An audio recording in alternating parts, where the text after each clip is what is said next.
from my first analysis that it's really only the A's and the A stars that are much, much higher. And I know this was the case with the A levels, certainly, and that the other grades are not really that much more. They're not higher, much higher than they were. But please let me know if I'm wrong there. But I think that's the general pattern, is that the top grades have been a lot higher than normal. So again, what's the reasons for that? Get in touch. Why do you think that is? And what do we do next year? We can't rapidly just turn it back to how it was. We've got obviously a little bit more time for this pandemic to work its way through and for kids to catch up, because you've got all your students next year that have had a disruption this year, etc., etc. So how long does it take before we can rewind that back? So let me know. A few people joining the studio. Welcome to those people today. Thank you for joining me on this lovely Thursday. Oh, and the other one, before we get stuck into my topic, I'm going to tell you a bit about my guest today. The other thing I wanted to talk about was the A-level fiasco of Gavin, lovely Gavin, who for some reason couldn't remember his A-level results, which, if you've not seen it, it is on Twitter. I have retweeted it. I know Tom's retweeted it as well. I mean, it's just unbelievable when he's been interviewed about his A-level results, and he literally says he can't remember them, which I just don't believe, because, you know, I'm very old. Let's say I don't know how old he is actually, but let's say it's a long time between me and you since I've done my A-levels, and I might want to forget them. I might not remember much about the courses, but I certainly don't forget my grades, and I don't think there are many people who would. So that was quite an amusing little clip this week. I think it was LBC. I think he was on. Search it up if you can. It's very, very amusing. Yeah, so anyway, so that's all that. So GCSE results, let me know how you got on today. How obviously you kind of knew how they were going to do, but still that we should not put down any of the efforts from teachers, and certainly from students who've had to do it in a pandemic and probably work harder in other ways than they would have done normally, because they've had to do extra work either virtually or online or from home, especially those students who've not got the support from family members, or they haven't got the technology at home. So good, well done to everybody. That's the basic message there.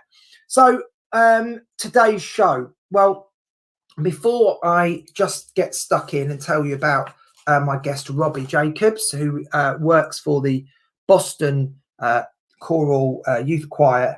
So obviously he's in America, but he's a very interesting chap, and I've got a great interview with him coming up. We had to do a pre-record because obviously he's in Boston, so that is coming up in a short while. And what we're looking at today is the idea that I'm a drama teacher, as you know, and for many, many years in schools I've worked, we've always got external professionals in.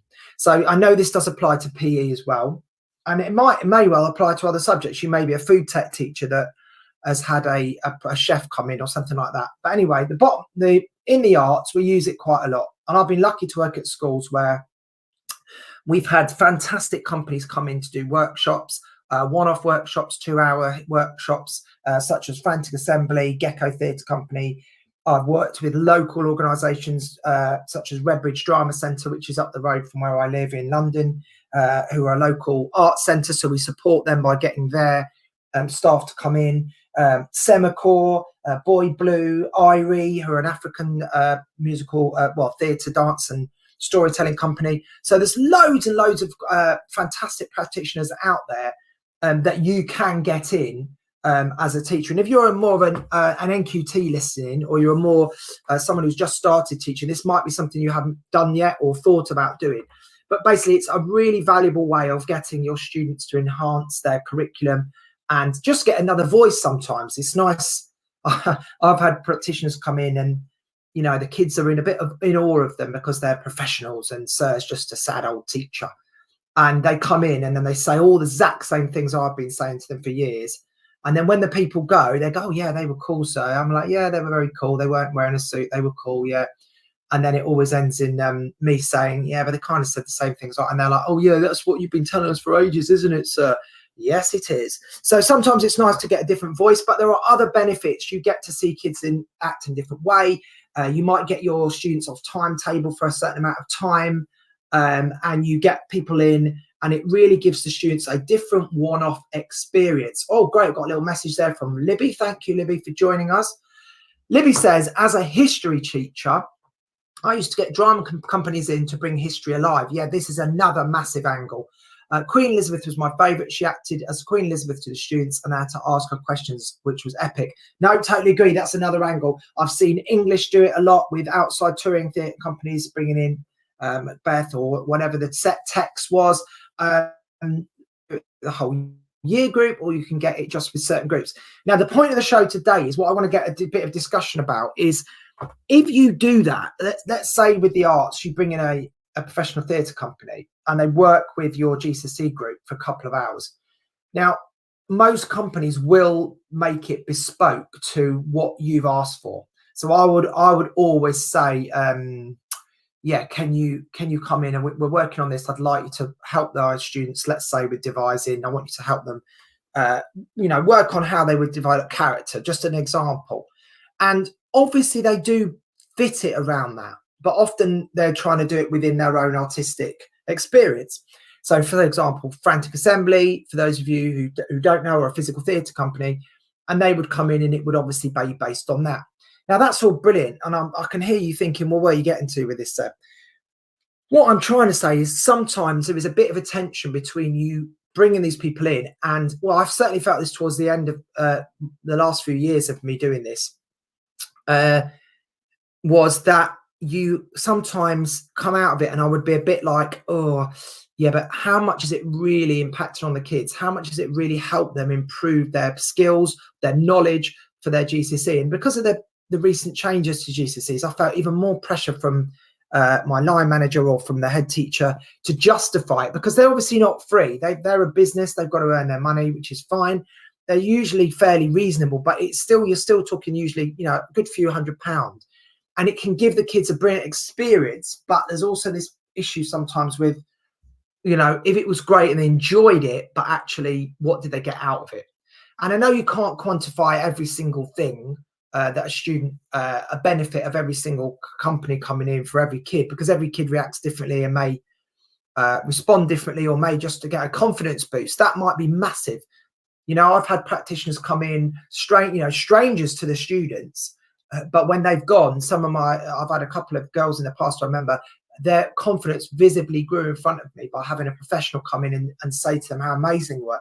Because we say it, but we're their teachers and they think we're paid to do that, and we're disingenuous and we don't really mean it sometimes. But someone who's a total stranger, a professional coming in, who's dressed in a cool way and says, "You're acting sick, mate," that can have a massive impact beyond something you can see in an exam. So let me know, get in touch. Libby says the County Lines production was also amazing. Yeah, I mean, getting productions in is another whole angle with this, because you might get, for let's say the more pastoral side, you could get in a fantastic theatre company that comes in and does it, not obviously a Legs Akimbo style one for you that like the League of Gentlemen, but you want a company that comes in that has an impact, and maybe you're doing something around sexual health or county lines, and that can be very powerful if it's done well. But I do have some reservations about those companies on occasion, because I do find them sometimes a little bit cheesy or a bit embarrassing, but it does depend on the company you get.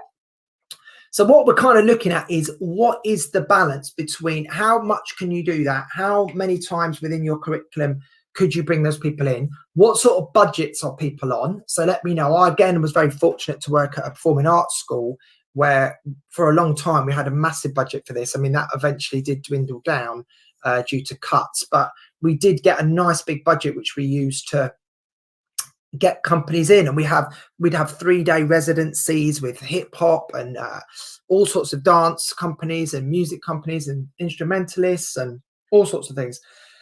People teaching them how to write spoken poetry and rap. Honestly, amazing companies.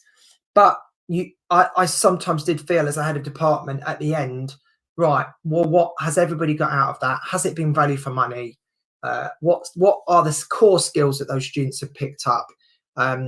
And what benefit was there for them doing that? And it's not always easy to quantify. So I'd love to hear from anybody out there who's a drama teacher, a music teacher, an arts teacher, or even a PE teacher, because I know PE, when I know there's a lot of PE teachers out there who do this as well, they get loads of people in to do maybe sport. They get maybe sport professionals that come in, or coaches, professional coaches that come and do one-off sessions. So is that the same? Do you feel like, or does that have a much bigger impact? So thanks to everyone who's joining us today. We've got a nice little group of people listening. I'm sure that will trickle up as the show progresses. The other thing I'm going to mention today is the number 20. So through the show today, for the next hour and a quarter, I'm going to be mentioning the number 20 quite a lot. So your first fact about the number 20 today is it is the atomic number of calcium, I believe. So I want you, as we go through the show, is to think about the number 20 and wonder what that is. Now, Tom has already messaged in the answer, so I'm not going to read that text out for anybody listening on the podcast. But anyone who can see that now, I think Tom's giving the game away. It may also be used to describe a score. A score is sometimes another word for it. It's what you have if you have perfect vision. Apparently, according to the developmental psychologists, it's when we become an adult, which I always thought was 18. But apparently, according to psychologists, we're not an adult till we're 20, which explains a lot. And also, if you're going to phone Egypt, if you fancy giving Mo Salah a call, when he's at home visiting family, you need to put the number 20 in front of it. Anyway, if you don't know what it is and you haven't seen Tom's message, I will reveal at the end of the show why the number 20 is so significant today. So we're going to have a quick ad break, and when we get back, I'll see if anyone else has got any views on this topic, and then we'll have a chat with my guest Robbie, and he has got some really interesting things to say about this topic.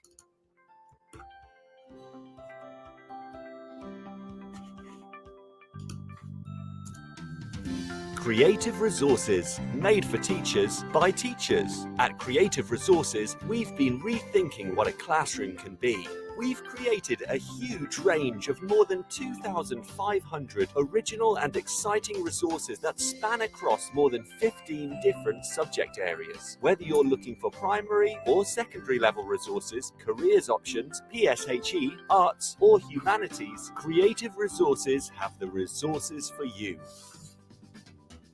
We offer full curriculum packages and unique, challenging escape rooms themed on topics such as Shakespeare, Tudors, and fractions. We have quizzes, task cards, Tarsier puzzles, and lots more. Better still, more than 100 resources can be accessed for free. Just visit our website, www.cre8tiveresources.com. You can get 10% off any order you make on our website by using the discount code TT Radio. Creative Resources, made for teachers by teachers. Every teacher loves stationery, right? Imagine getting a selection of fun, beautiful, and unique stationery items designed and selected especially for teachers, delivered through your door every month. You need to check out teacherslovestationery.club. I'm always so excited when the box arrives. It's such a treat. My Teachers Love Stationery Club box is just a little treat to myself every month. It's always full of delightful and surprising items, including some really good quality stationery brands like Faber-Castell and Stabilo. And because you never know what you're going to get, it makes it even more fun and special when you get it. It feels really great to be supporting a family business that's run by real teachers. I can't help feeling like they just know what I'm going to enjoy using stationery-wise better than I do myself. Visit teacherslovestationery.club and enter the code TT Radio when you buy your first stationery box to save £2 today. teacherslovestationery.club. Introducing the Leadership Class Series by Diana Osagi. Learn how to ditch your fears and develop your leadership confidence. How to deal with difficult colleagues. How to thrive when you lead in a challenging environment. And how to get colleagues to buy into your vision. Join Diana for her online leadership masterclasses starting on the 10th of July and running all the way through the summer. These sessions are the perfect way to prepare and refresh for the next academic year and beyond. Book your place at courageousleadership.co.uk/events now. The first 50 leaders to sign up get an additional free mini coaching session with Diana herself. Don't miss this. Courageous Leadership Masterclasses at courageousleadership.co.uk/events. Okay, so yes, thank you there to our advertisers. Now, Libby has made a really good point on this topic, talking about, if you've just joined us, talking about how you use our artistic companies or external companies within school systems, and the tension between the quality of that and the time you have, and what it takes, what it gives to the students, but what you might lose in terms of skills. She said, I'm not a creative teacher, as in I think she probably is creative, but she doesn't teach creative arts, I presume. But she did line manage a creative team for many years.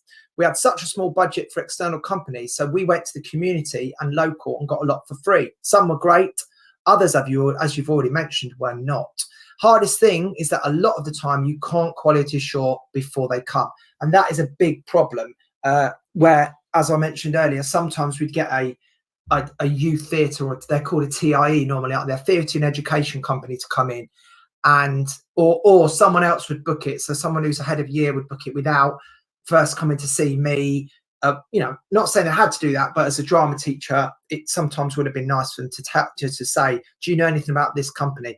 And then you're stood in an assembly and it's literally cringe town, and your toes are curling because it is Legs Akimbo. And if you've never seen Legs Akimbo, please check it out on YouTube. It's the League of Gentlemen, Reece Shearsmith and the others. It is so funny, but in a bad way, because it shows you how awful it can be. But like we've said, there are a lot of fantastic companies out there who do really good TIE work, come and do some hard-hitting stuff, and the kids really benefit from seeing the actors playing the parts and can empathise. And sometimes they do forum theatre where the actors will freeze it and then they'll get you involved. That is a whole nother world, really. I'm not really want to go down that road today. I'm more talking about when you get in a professional external company to come in and work with your students, either as a workshop with a small group or possibly as a regular club after school, and you pay for that. But yeah, thanks for that, Libby. That is a really good point. So what I'm going to do is I'm going to play the interview with Robbie that I did yesterday. Robbie Jacobs, who is he works in Boston, and he's one of the directors for the Boston Children's Chorus, which is a group of singers between the ages of 7 and 18 in Boston. Now, you might think, well, this isn't that super relevant to me as a teacher, but it actually is. He makes some really good points about this topic today, about how how we work within the arts, how we use arts to help with social inclusion as well, which I think is hugely important, particularly after a pandemic and all the mental health issues of young people and the social economic problems. So we kind of got a bit political, but we tried to keep focused. But hopefully you enjoy listening. Right, okay, we're in. Right, okay, so today's guest is Robbie Jacobs, who is calling in from Boston. And Robbie is one of the directors of a youth chorus society or organisation, in Boston. And he's going to talk to us today a little bit about how that works and some of his opinions about the arts working within professional artists working within the school system. So, Robbie, are you there? I'm here. Nice to see you, Seb. Yeah, nice to hear from you, Robbie. How's it going over there in Boston? Yeah, it's going really well, thank you. Things have obviously been different for a while, but we've Boston Children's Chorus has a kind of great season in a way, and I'm excited to tell you more about it. Excellent. Yeah, I'm doing well. It's been a long time since we've seen each other. It has been a long time. So for a bit of background for our listeners, Robbie used to be a music teacher, or was in the state system with myself for a short while, and then chose to explore other pastures, and is now obviously not in the UK anymore, and is now working. Did you set up this children's chorus yourself, Robbie? No. I was recruited to come and work for them a few years ago.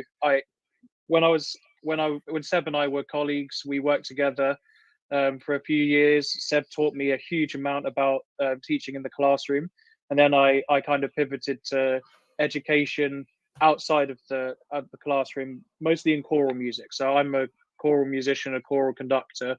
So after I finished working with Seb, I started working for London Youth Choir, National Youth Choir, as a workshop leader and conductor for after-school programs.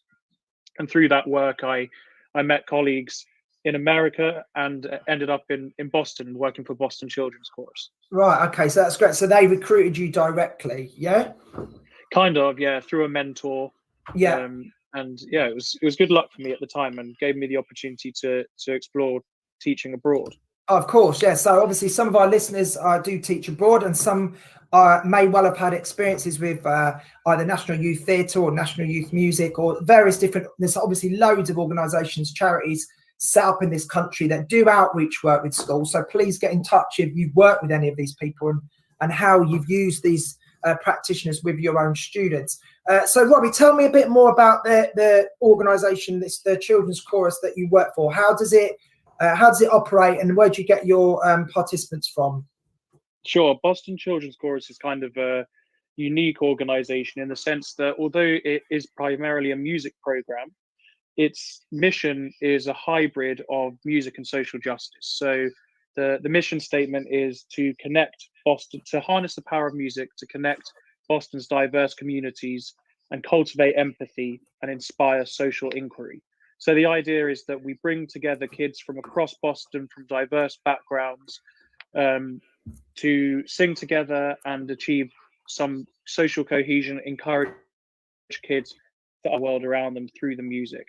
The chorus was started by a social worker who was also a civil rights activist.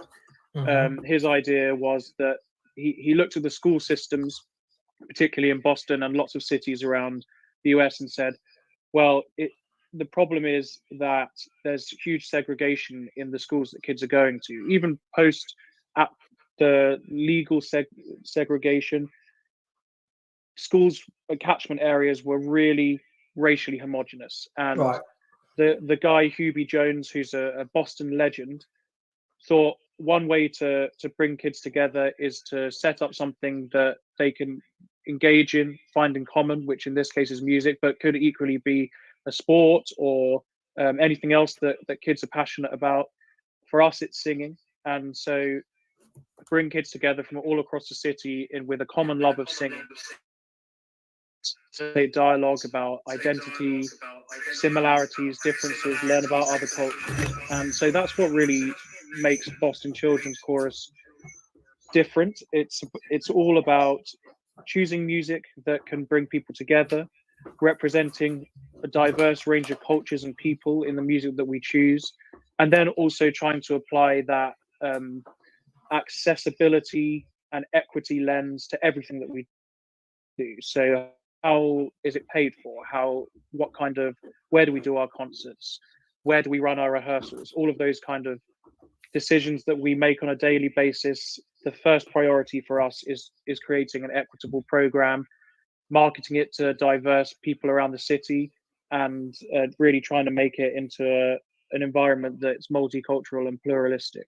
Yeah, now that's fascinating. So there's lots of things there I could dig down on, like, you know, how it's set up and how many people you've got. But I think what's more interesting probably to the listeners and to myself working in the UK would be how do you actually manage to attract that diverse amount of people to come? How do you stop it? Because one of the criticisms about some of the, you know, companies and stuff that I've worked with in the UK has been, oh, it's always the same kids. You know, so how do you actually physically go about attracting those kids from different diverse, you know, ethnic backgrounds? How do you actually do that in terms of marketing? Well, I think it's for us there's a load of different strategies.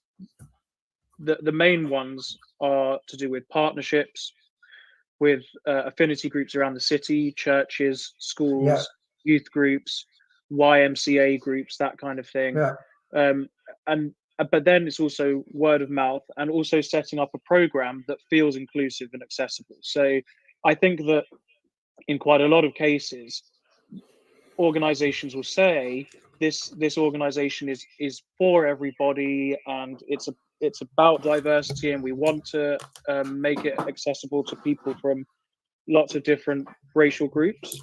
And then if say you're a choral organization, but you only perform the music of white men who died Yeah. 150 years ago, Yeah.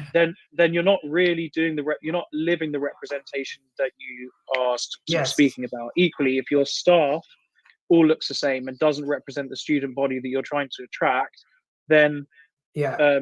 you can't really, you're not practicing what you preach. No, So I of think course. that for us, it's about making sure that the representation, diversity, access, and inclusion runs deep through everything. So our board is diverse, our staff is diverse, our kids are diverse, the team of part-time conductors who work for us on an hourly basis are diverse.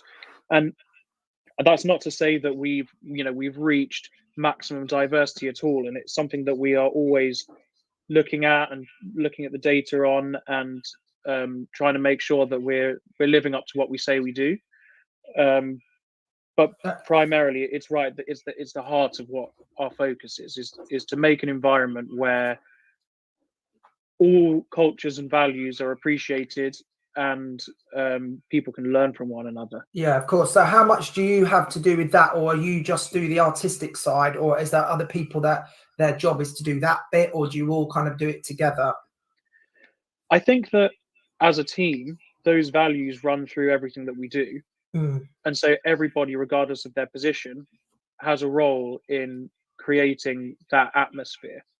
And on the artistic side, particularly, one of the main ways that is articulated is by what happens in the rehearsal room. So the rehearsals are not just rehearsals of the music. A big part of it is facilitating dialogue between the kids on any social justice issue. Okay. So, for example, last season, our season theme was around it was called Waves of Change, and it focused on immigration and demographic shift around the world, Right. the movement of peoples. Yeah. And what that looked like in reality was a lot of music programmed around ideas about finding home, changing place, immigration directly, or other kind of slightly more further out from that specific subject. But then also theming concerts around, say, indigenous rights or the immigrant experience, and in the rehearsal room facilitating that dialogue. So for my own role, I have developed skills through working for Boston Children's Chorus in an artistic sense of stimulating that conversation between the kids, and choosing artistic repertoire, leading rehearsals in such a way that supports that mission. But actually, my role now is executive producer, so I am much more involved strategy level, about thinking about what programs we have in place that can help us to move forward that mission, and actually spending a lot less time in the classroom now. Okay, so I'd like to dig down on that a little bit. So I could see how, when you talk about your repertoire, because this again touched on probably what there's been a bigger thing since obviously the Black Lives Matter in this country, certainly with English teachers talking about changing their curriculum to remove, certain texts because they are, just like you said before, white, old, dead men, etc. But there is obviously a balance between that and the classics, if you like. But I can see how that would work in your choice of music and perhaps your choice of venue. But how does it work in an actual rehearsal? Let's say you've got a 2-hour rehearsal with your kids. Would you stop and have breakout rooms where we chat, or is it just how does that actually physically do it and not get in the way of the rehearsal, if you see what I mean? Yeah, I mean, that's a great question, because there's never enough time to do everything you want to do, right? In our context, one goal of our program is that just by virtue of being in the program, you could have a fully rounded musical education. You could learn all the music you need to know, and you could also get all of this social justice education at the same time. For our older kids, we see them twice a week for 2 hours at a time. So it's a good amount of rehearsal time, 4 hours for each kid, but it's obviously not enough to achieve all of those things. And in terms of the structure and curriculum of that, we have always been pretty flexible about it, and it's very student-led. So the kids are very vocal if they don't have enough time to understand the context of the pieces that they're singing. So I think that unless there's something really immediate in the media which demands attention, like for example, of course, everything around the Black Lives Matter movement last year and subsequent discussions that have come from that, but also the political situation in America. But also, you know, it could be something much smaller than that, which really affects people. Like if there's a local issue and it's affecting young people, then a kid might come into our rehearsal room and say, "Can we talk about this?" Or if there's something that comes up in the news. So there's a certain element of that which is unstructured, but where there's I think a common understanding that the rehearsal room, it's more important that the rehearsal room is open for dialogue and to be a safe space for kids to talk about what's on their mind, especially because they don't often get the opportunity to talk about that at school. I think that is always a challenge. I've always found that a challenge with drama, of having those kind of conversations with young people where, you know, the kind of the sort of fluffy teacher within me would always be, "Hey guys, let's talk about that," because someone might make a comment that I think that's worth us discussing. But I'm also aware, especially now more and more in the last few years, the pressure of the data and the curriculum of, yeah, it's a great conversation, we'll have it another day because today you've got an assessment, shut up, we've got to get up. Do you know what I mean? It's like, I used to feel awful to not let that conversation really play out and pick it apart and debate it, because actually I didn't have that slack within my time frame. Yeah, so I'm lucky to have the slack, right? Like no one's really checking my give the kids grades. There's no fixed curriculum, but I'm not going to say that I haven't had that same feeling when I've got a concert in 2 weeks and the kids sound terrible on a piece, and like all I want to do is just like drill them to get them say they sound decent. And they want to talk about like, oh, what's the historical context of this? And like, come on guys, but you know, surely you have a responsibility. It's a balancing act. Yeah, but you have it's a responsibility, don't you, with the and this is what I thought we would get onto this conversation. This is what anybody listening, I'd love to hear your opinions on this, because it's what I've been tweeting out. The balance then, what we're getting to, talking to Robbie about this now, between that professionalism, making a professional product with school children, and where that line is drawn, where I've always done school productions that we've tried to be as pro as we can, but clearly there are limitations within that actually you're working with 13-year-old school children and a budget the fraction of the size of the you know, the National Theatre. But it doesn't mean you can't have artistic goals that are high, you know, high expectations. Yeah, and I think that there are two parts of that discussion. There's one side of it which is about having incredibly high expectations for what the kids can achieve. Because I mean, I've seen, both of us have worked with kids and have those high expectations, and kids have risen to them, and they've done things that are absolutely amazing. 100%, and in that process, it's a really positive experience for young people who come away from that with a great sense of self-belief, or maybe they don't want to be artists in the future, but it's been a really positive experience for them. Confidence. And you know, we've had teachers who gave us those. The reason why we're doing what we do now is because teachers held us to those standards, and it felt good to be good at it and to rise to it. And I would never want to take that away from the kids that I teach. The bit for me that I always have to tread a fine line is between process and product, because as an artist, I sometimes have to check myself to say, well, what's more important here? Is it more important that the concert is flawless, or that the kids have had a positive experience getting to the end point? And especially in the pandemic, so we've been trying to continually produce content throughout the pandemic, loads of videos. We've made like 50 music videos during the pandemic.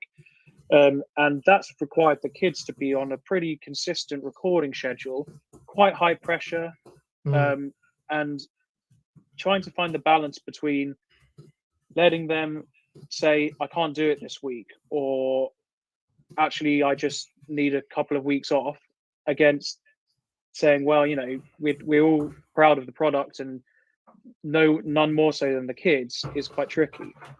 In a normal year, I think we've kind of touched on it already, but it's that balance between what's more important here. Is it more important that the kids learn to be able to sing amazingly, or is it that this rehearsal space is a really incredible facilitated dialogue space for kids to come and talk about racism, or if there's a kid in there who doesn't who is gender non-conforming, for example. Yeah. BCC is often a space where kids will come out as non-binary before they've told their family, their friends, or their school. So Right. you know, we want to make it into an environment where it's way more than just about the music. Yeah, of course. And yeah. then when the music is the focus, then we want to make it like you can articulate some of the things that you're thinking and feeling and are worried about, or want to protest about, or want to advocate for through the song. Yeah. And so yeah, it's a really delicate balance. I think that for us as an organization, we want to make sure that Boston Children's Chorus is really right at the top of its game as far as youth choral music goes, because people take it more seriously. People take the message that you're trying to articulate more seriously if you sound good. If we rock up on stage and we're rubbish, then people will be like, yeah, okay. Yeah, but then you become more of it then might just become, you might have a reputation for the social cohesion element, but that's not really, I would guess, although that is a fantastic part of what you're doing, that's not probably your main driver, I would guess, because you're looking at it from an artistic point of view, and then that comes with it, rather than you're not a social worker that's doing a bit of singing on the side. You know what I mean? You're actually, your driver is to make a fantastic musical experience through the process and the product, isn't it? Yeah, and I think that where it all ties together is that kids who are enjoying the process and feel safe in the process and are supported and feel that they can understand the context and all of those things that we've just discussed in the process, if you do it right and there's good expertise on the artistic side, should also have an amazing end product. Yeah. They don't have to be mutually exclusive, but it's just a constant balancing act. It's enjoyable, you know, because it keeps you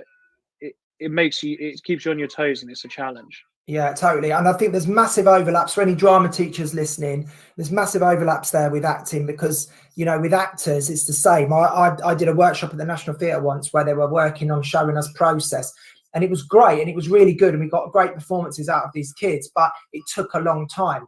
And I was kind of saying to this guy, being a bit annoying, but I sort of said to him, you know, that's great, but I've got an hour after school to do a rehearsal. There's no way I'm going to get there. And my experience of school productions is you've reached of time crisis point where you have to start saying, right, stand there, do this, do that, and you feel awful as an artist or a director, because you would never do that with professional actors. But it does get to a point where you are saying, you just have to do this now, we haven't got time for your process. But you don't always then get best performances doing it in that way. Yeah, but I think that something that I've seen in your sessions is you have quite a lot of time with those kids over the course of a term or like a year, and your acting groups would always have like their own individual identity and vibe, where the kids felt proud to be part of that ensemble, and as a result were prepared to bear a part of their personality that they might not necessarily have done in a classroom, or that they wouldn't do unless they were comfortable. So I think that's where I'm looking at it from. It's like, if I can make my rehearsal room a place where a kid feels confident to raise their voice, if I say something that they disagree with, or that they want to challenge, either in, not normally musically, but it would probably be more likely to be something to do with interpretation of text or a political argument, then the kids are encouraged to put up their hand and say, to challenge me. And I think that there has to be a certain level of confidence and trust and safety in the room for that to happen. Equally, I think in your studio, the kids, either with their relationship with you or their relationship with each other, had to be in a position to be able to offer something to the room and the process that is quite personal in order for it to be good. And that is where I think that there's an intersection between the two things. Yeah, I certainly agree with certainly the groups that I've run in the past that you obviously you saw me doing work with. When it is devising work, there's much more scope for that, because you can ask for their ideas, whereas when it's script based, you're much more on the clock in terms of learn your lines, you have to deliver this. Whereas a devising project, yeah, you can be a bit more open with that. So do you feel then, that touching upon that, Robbie, just speaking more generically now and zooming out a bit from my experiences and yours, do you think arts organisations do have a large responsibility for that in young people? You know, if the parents aren't giving it, if the school curriculum isn't providing that, do you feel like we have a responsibility to give students those opportunities to find a voice? Yeah, I don't think it has to be just arts. I think that arts is Or a really sport, great yeah. vehicle for it. Like, yeah, I think that community is the thing that Okay, yeah. the kids really want, right? If they feel that they can trust the people around them and the people in authority around them have their best interests at heart, and that there's opportunities for them to explore some of the stuff that teenagers have got to deal with, then whether it's through the means of a sports team or an acting troupe or a choir or whatever it is, like a cycling club, whatever, Yeah, like it's just amazing. And I think that where the arts have the edge on a sports team is that you can actually use the art to tackle some of those issues. Yeah, sure. So Yeah. I mean, here's a really like shocking but I think good example is in America, kids are really actually scared about school shootings, right? Like it's not something we see it in the UK. I think we see it on films. Yeah. Like we know it happens in America, but it seriously happens here unbelievably frequently. Does it? Wow. So I mean, it's not like where I am, the gun control laws are pretty good. I don't know of a situation recently in Massachusetts, but you know, go a couple of 100 miles away, it happens. So the kids have things like drills where they have to practice what would happen if there's a school shooting and like getting under their desks and stuff like that. So that kind of discussion would come up in our sessions, and it would be something that we would talk about. Kids would share how they feel about it. Kids would talk about how they see society moving forward to for the betterment of that situation. And then we'd program a piece of music about it. So there's this piece of music called Hive of Frightened Bees, which we programmed, and it tells a story of a school shooting and the emotions and experience of that incredibly impactful piece of music. Who's the composer of that then? Was that is that you're gonna contemporary? put me on the Yeah, you're gonna put me on the spot here.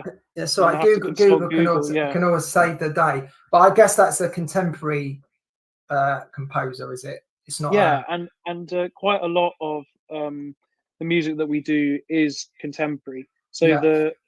the Hive of Frightened Bees is by a composer called Andrea Ramsey, right? Who is we actually perform loads of her stuff. She writes lots of great music and a lot of music on social justice issues. So she wrote another piece called Butter Flint Holds Fire, which was about the water flight crisis in Flint, Michigan. Right. So like that, another example, right? With this next coming season is around environmental justice, and again, there's going to be the opportunity for young people to express their views about the environment in a safe space, and then through the art make a much needed political point, which is got to act now for young people and for the future of our environment. And so in answer to your original question, I do think that artists have a responsibility. Artists generally, whether it's professionals, amateurs, young people, whatever, have a responsibility to use the power of their art to influence the world. And to make change of some and to make change. And then if you're an arts educator, then surely it's a no-brainer. You're going to want to make those opportunities for young people to explore their own artistic voice for the first time. Yeah, of course. And to apply that artistic voice to things that are really important to them.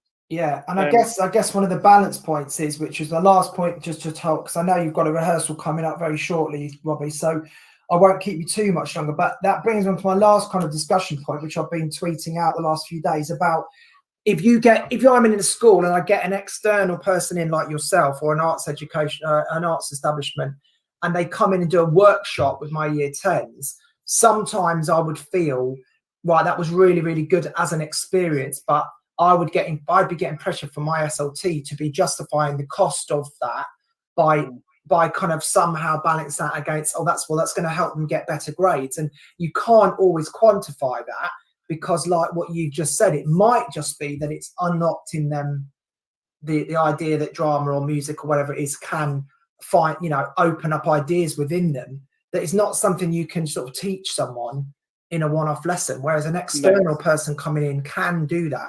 Do you think there's it's difficult to work in schools when kind of everyone's got a different agenda like that? Yeah, I mean, I think that anyone who's ever worked in a school or worked for an adjacent organization for a school knows there's a tension between an artistic process like that, or wanting to make an environment for kids to be able to explore art, and the school data, and then also organizations with their own agendas.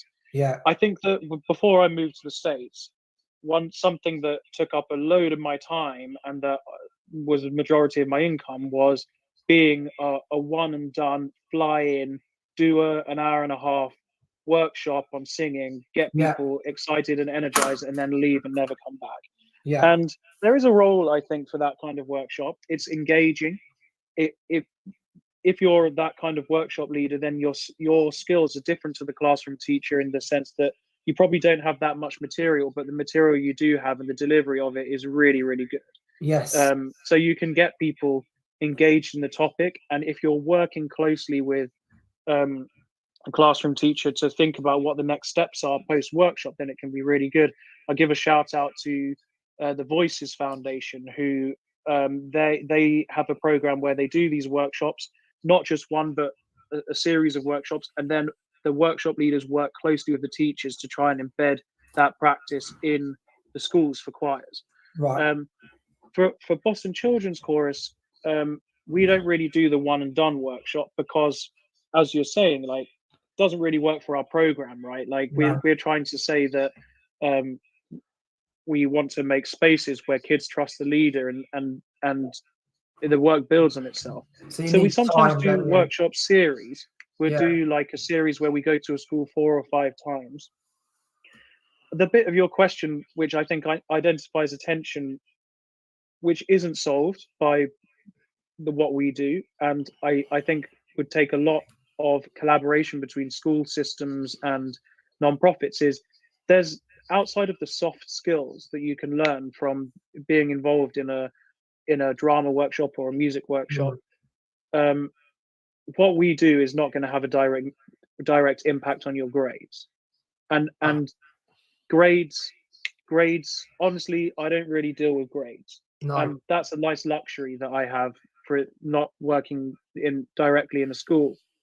But it's been a while since I've been involved in schools in the UK, but the grade system here is completely crazy.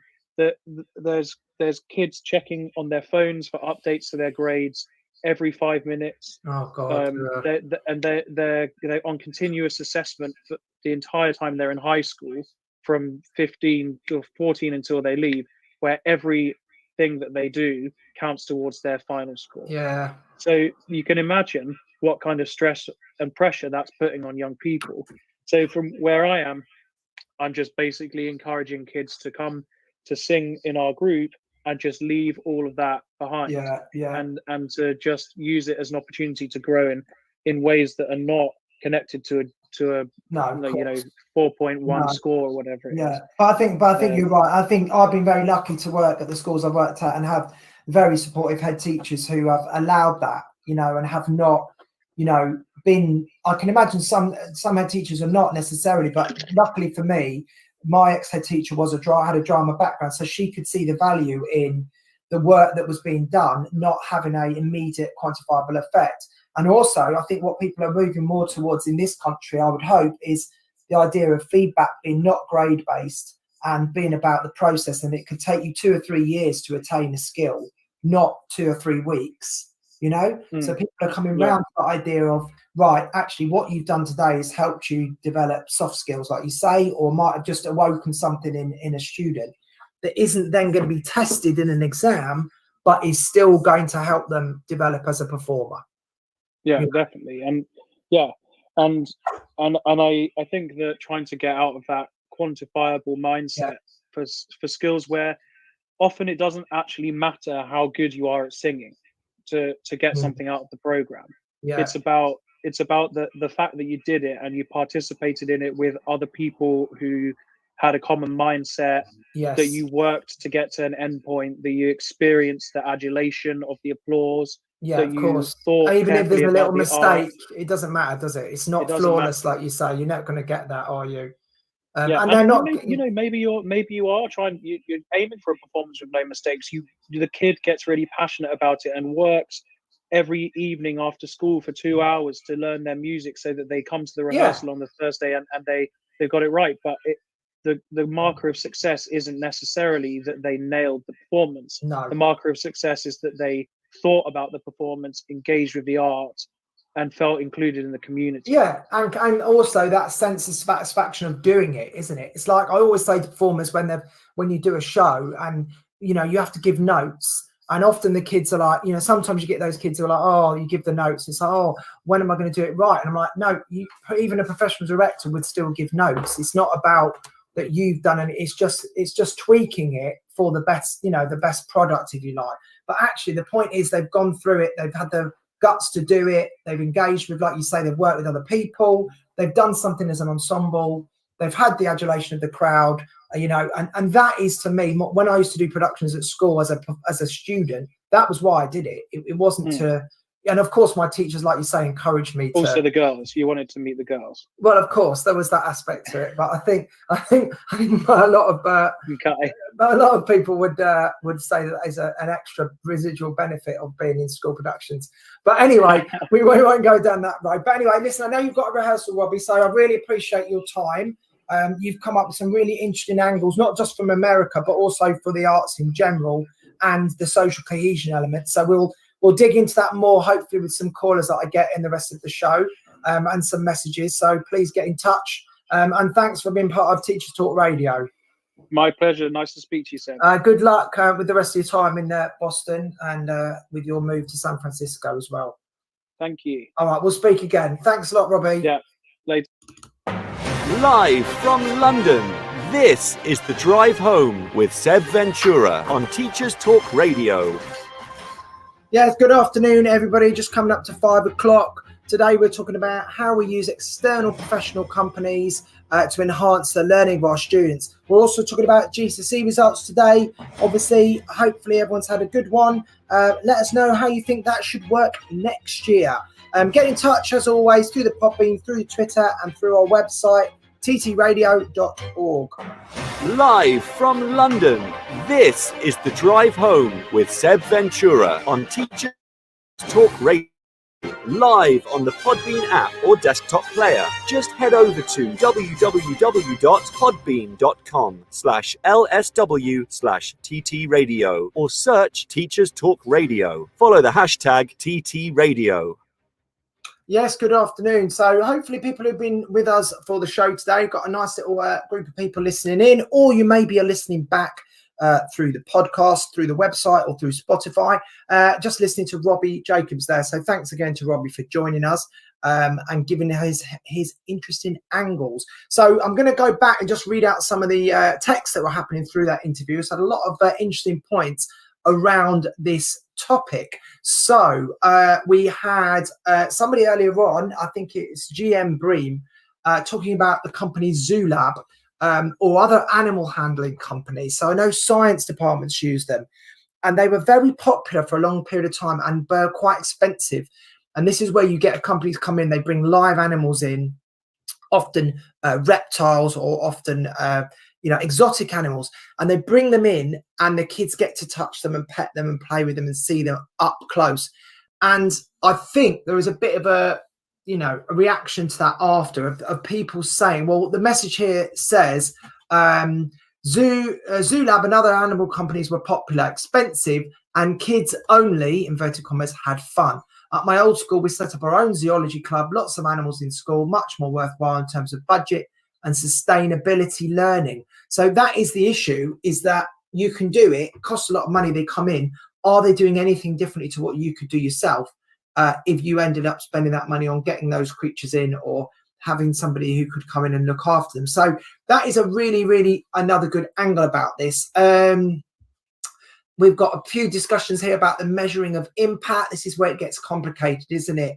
How do you actually measure sometimes the impact of some of these things? Again, same guy said measuring impact is so hard anyway, which it is. So yeah, this is part of the problem with all of this, is that I think getting professional companies in is a brilliant thing to do. I'm going to say that now. I'm going to qualify my reasoning. The actual benefits you get from getting a professional company in, I don't think you can measure. I think there are often individual benefits for one student, which may be massive in terms of their development. It may be that the whole group benefits. It may be that obviously some students are going to benefit more than others. And again, you can't really measure that. I think there's a wide range of perks you get from doing it in this way. It allows you to take a back seat sometimes and watch your class while a professional teaches them or does a workshop. It allows you to sometimes watch how your kids interact and how they respond, which can help your own teaching.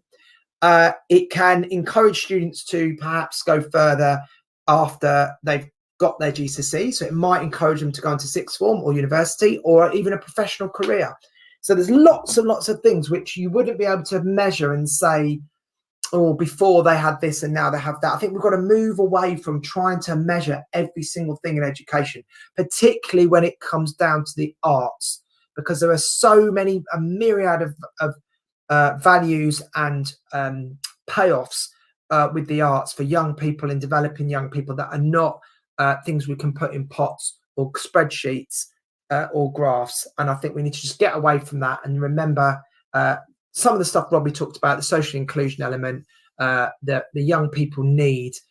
And again, like we said before on the show, one of the biggest impacts of COVID wasn't just that students got behind in terms of academic work, because they all got behind at a similar or different rate. But the biggest thing was not seeing friends, not doing school productions, sports days, and all those kind of extracurricular elements that kids get out of school. They don't just go to school to sit, learn and do exams. So a few people joining us. Welcome to those people joining us and coming into the studio just after 5. We're going to just check our news for today, and then we'll pick this back up after the news. This is Teachers Talk Radio, and this is Teachers Talk Radio News.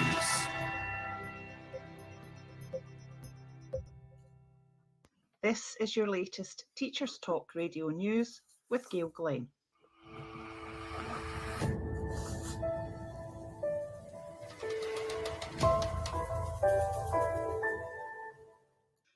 In Scotland, Education Secretary Shirley-Anne Somerville has signalled that a new system could be created for pupil assessment in schools. She spoke on the BBC's Good Morning Scotland radio programme. Ms Somerville stated, "I'll be making an announcement within the next few days about what will be happening with assessments for next year. One of the considerations that I've been looking at over the summer, for example, is can we make changes to self-isolation to ensure that schooling might not be as disrupted as it has been in the past." Looking towards the future of assessments, she said, "I do think we need to look at change within our system. It may not be the same in the future, but that will take us some time as we work understandably with parents and carers and with students and teachers to be able to develop that. A decision about what will happen in the next academic year will be made within the next few days. Many pupils in Scotland will be expected to return to classrooms on Wednesday the 18th of August.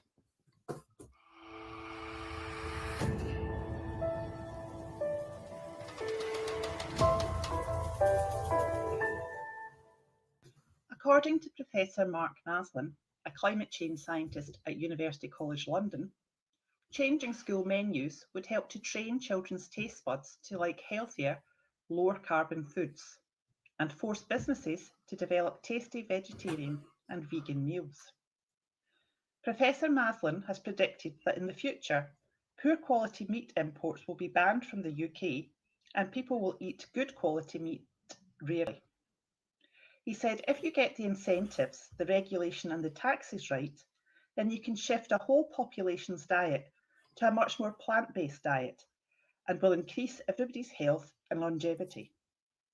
He predicts that schools, prisons and hospitals could serve vegetarian or vegan meals by default.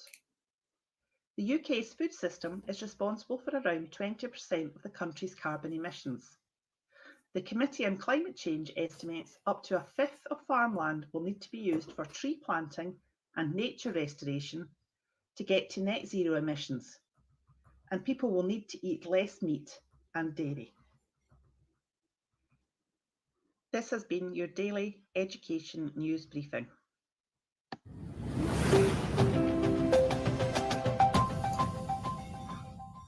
Yeah, lovely. Thanks to Gail there with the news. So, yeah, we've got a couple of different things going on today. We're talking about if you use the arts or maybe sports or any other external agencies within your teaching. Let us know. Give us a call. Click a call in on the Podbean if you're listening there, wherever you're listening, at home, in the garden, on holiday. If you're able to, you listen to however you're listening to us today, just call in. Let us know how you're doing. If you're a secondary teacher, let us know about your results and how your students got on, how you felt that process went. What do we do about it?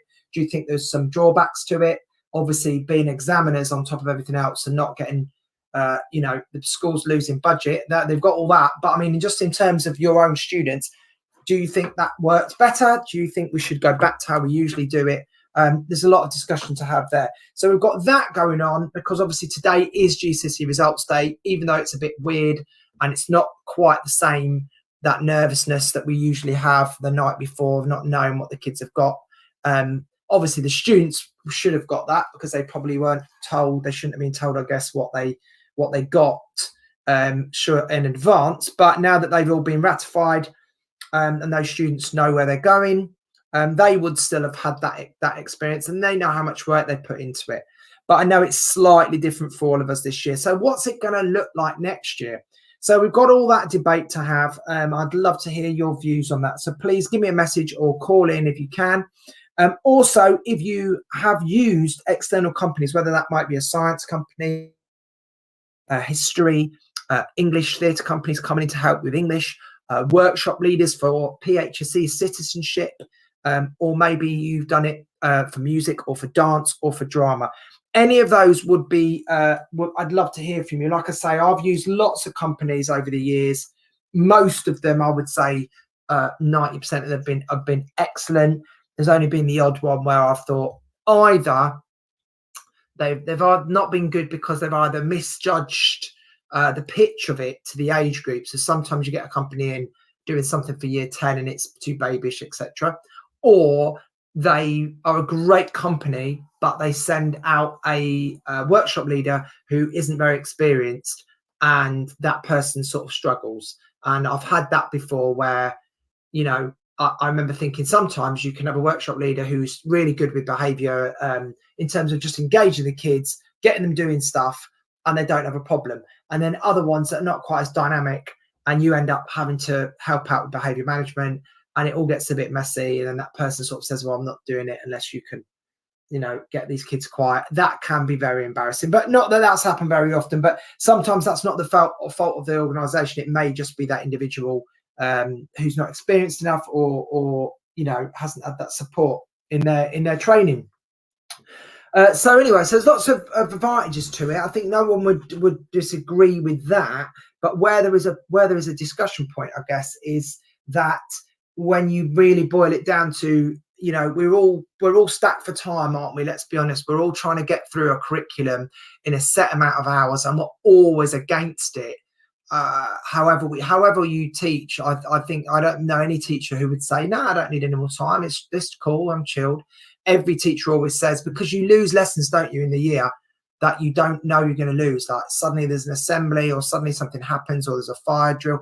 You know, there's millions of things that can happen that muck up your best laid plans. So it always felt like to me, always still feels like that I'm always just against the clock.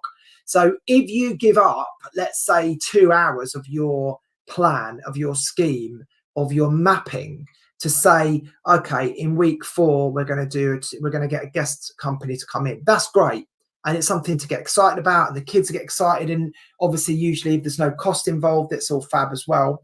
But then it's, if you then look after that, look back on it and think, well, put it like this: imagine if a student doesn't do it, so they're ill, and the next day you have your lesson and that kid wasn't in, and they say to you, oh, what did I miss? What did I miss? And if you feel like you're saying to them, yeah, no, don't worry, it's fine, you didn't really miss much that's going to affect your grade, then in a way you're kind of, I used to think, well, actually, well, what was the point of getting them in, if you see what I mean? So it's probably because we can't necessarily make a correlation between getting a company to come in and then measuring it. And I think if we can stop trying to do that, it might help us feel better, because I've never had a workshop, very rarely, where, you know, the kids have had a negative experience. So even if not every student has really got anything out of it, the things that students get out of it are all very different, but depending on their experience and also the skill that you're doing. So I know with music and the arts, for example,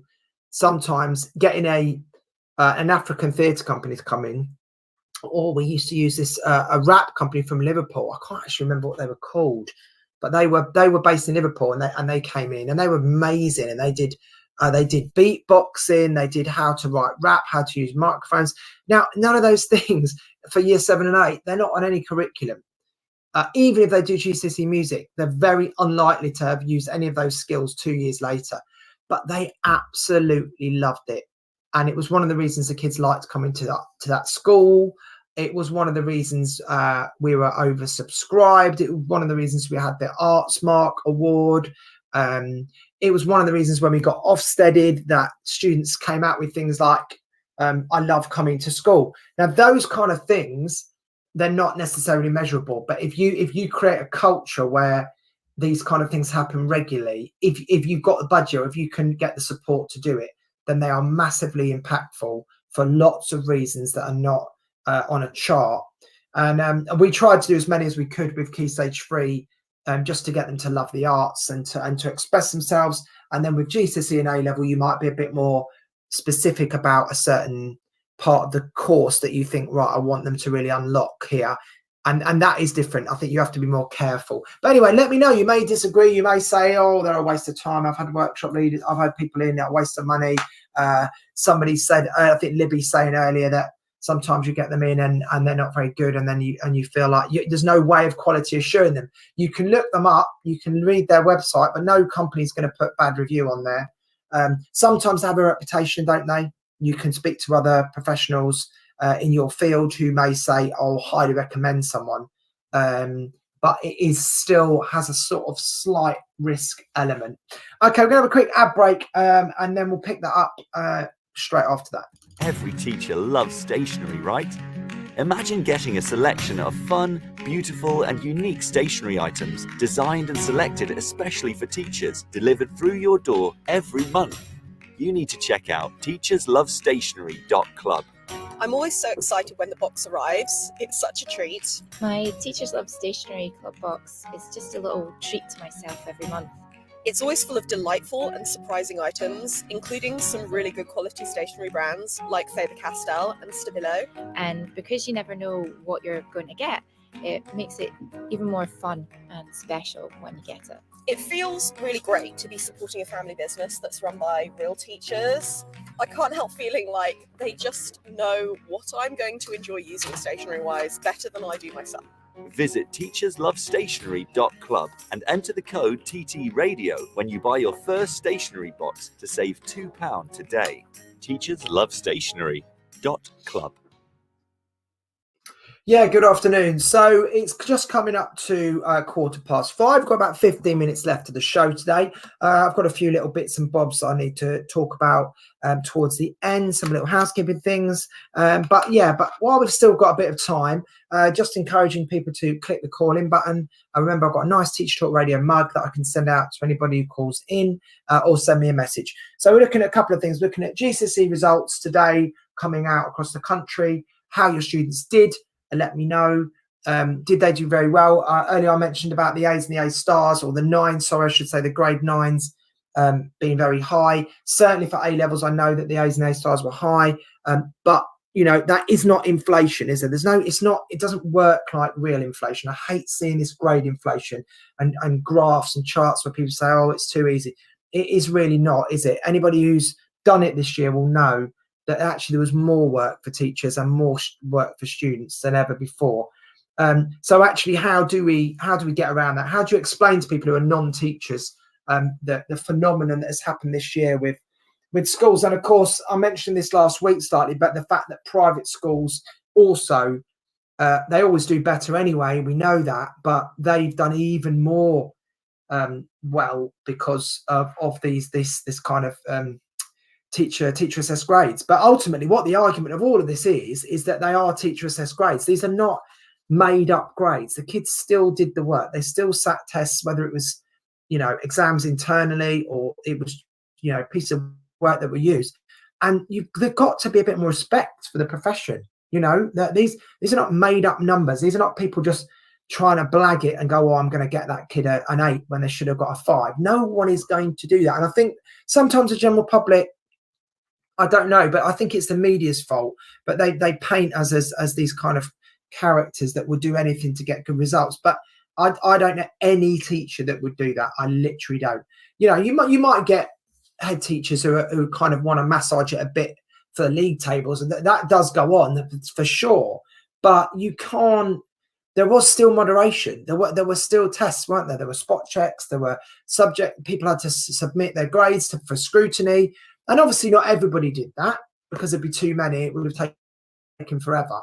But that process was there. So does that mean we need to think about exams in the future? Do we move away from the traditional way, or is this just a stopgap until things return to some sort of normality, and then we go back? So I want to hear from people about that, A levels and GCSEs, and also let me know if you are a teacher who uses an external company in some way. So it can be an arts company, drama and music and dance, or it could be something else like history or science or English. But let me know if you use a company. So yeah, we've still got time for you to call in and message, and I will read out any messages that I get, any texts.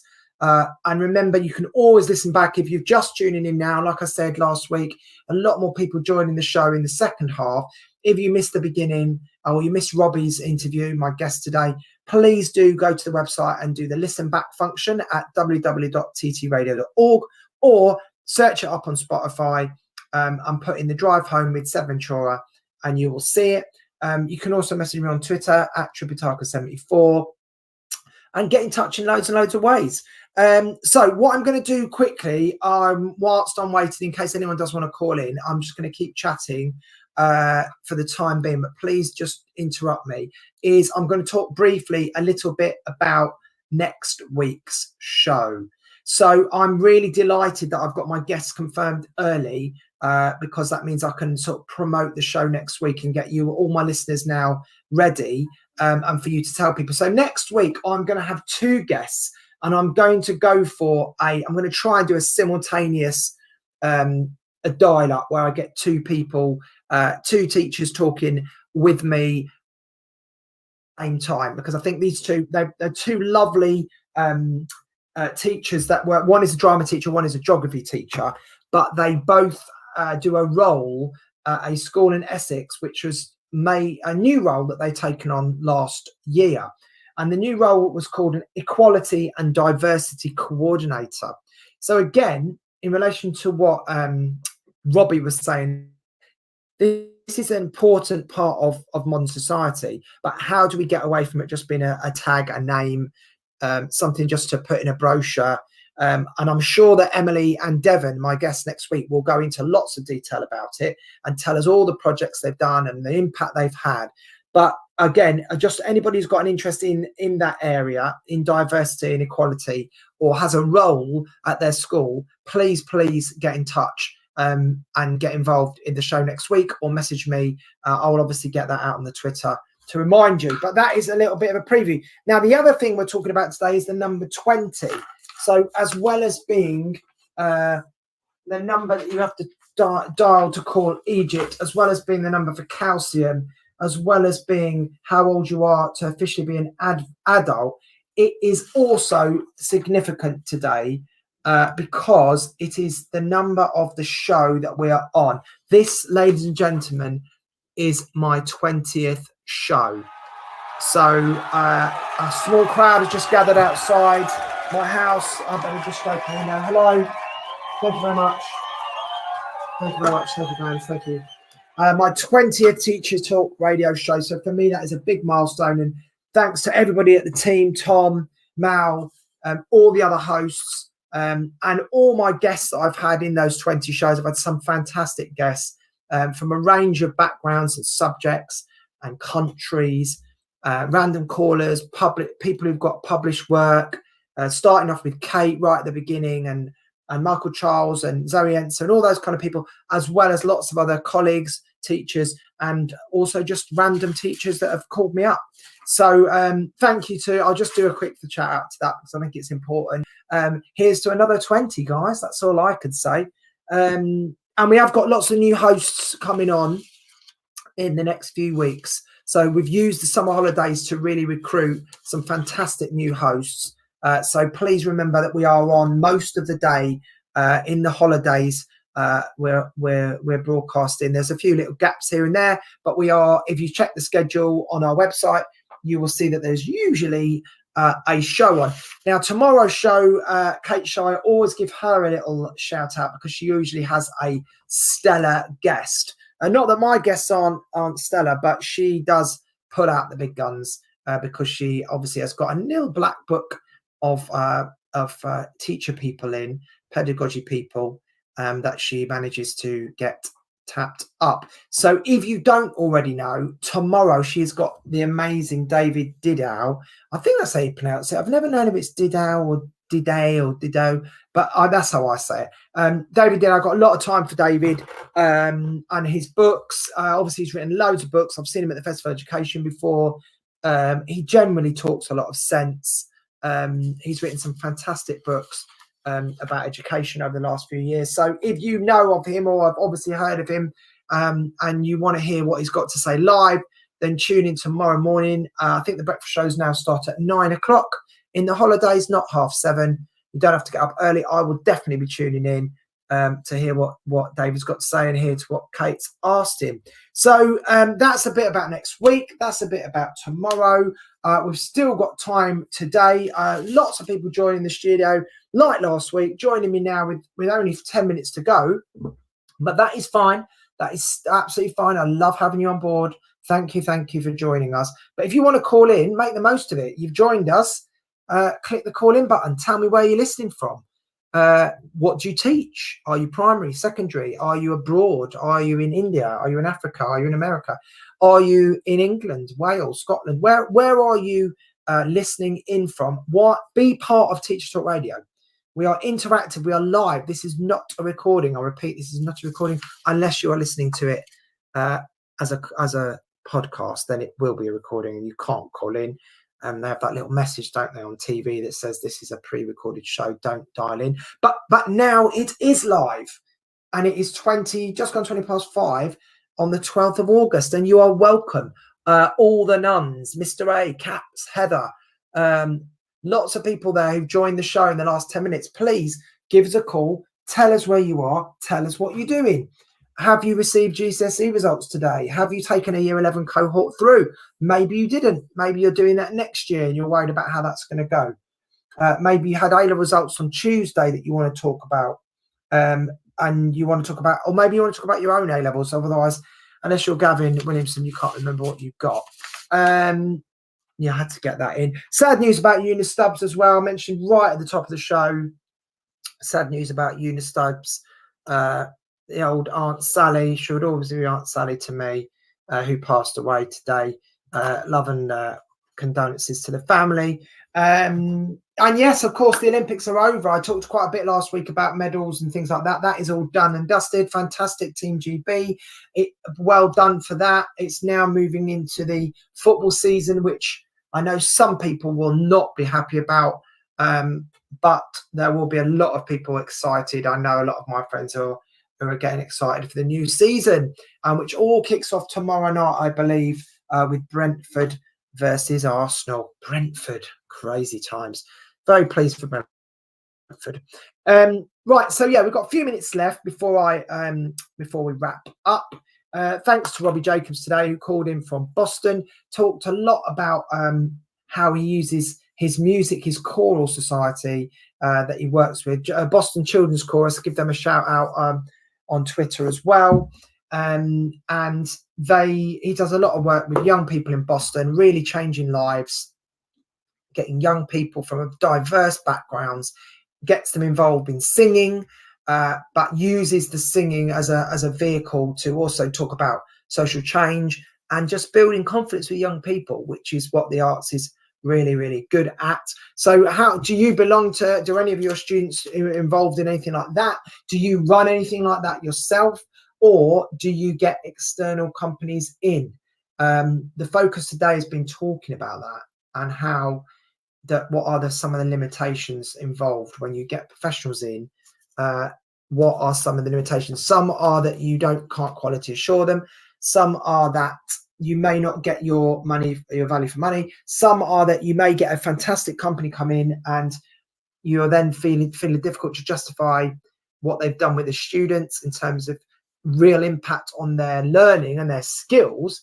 But I would still argue, and I'm happy to argue with anyone who wants to call in, that ultimately the benefits far outweigh the time, the aggravation, the persuasions you may have to do to senior management, the letter writing you may have to do to get it all signed off, the red tape all of that is hassle, but it's always worth it to see the kids and give them a fantastic experience that they will not get anywhere else, because these are professionals. Remember, these are people who are either actors, musicians, dancers. I mean, we had Boy Blue here. We had some of the performers from Thriller, the musical that was on in the West End.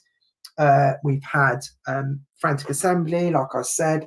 We've had big companies come in and big professional performers, and the kids love it. They love it. They love buzzing and talking to these people and, just engaging with people who are actually, and also sometimes they don't believe it. They think the arts, all it is, oh, if I get famous, I'm on Love Island, or if I get famous, I'm in a movie, because they don't see all those artists working out in small theatres, in regional theatres, community theatre. They don't see that.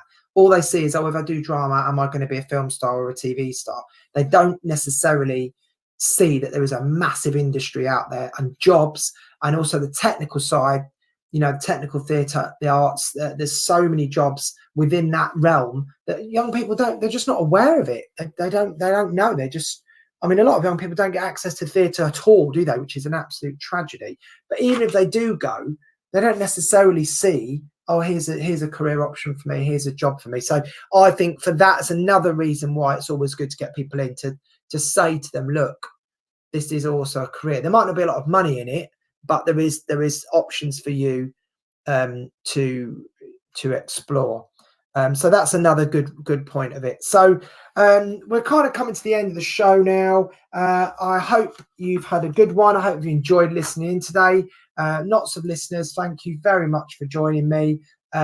We're going to talk to Devin and Emily next week. I'll send out some Twitter links to that nearer the time about their roles as equality and diversity coordinators. So we'll get a little bit of a chat about how important that is in today's society and what we can do for young people to improve that and bring these schools into the 21st century. But that is for today. I'm going to call it a day. I hope you enjoyed it. As always, keep in touch through the Twitter, TT Radio 2021, through our website, ttradio.org, and through the Podbean app, which I'm sure you've all downloaded and have at the ready. And yeah, be happy to just call in and let us know, join the conversation. I've been Seb Ventura. This has been The Drive Home, and I'll speak to you all again, same time, same place, 4 o'clock on the button next week. Thanks a lot, guys. You've been listening to Teachers Talk Radio. Tune in live and listen back at ttradio.org. We look forward to hearing from you next time on Teachers Talk Radio.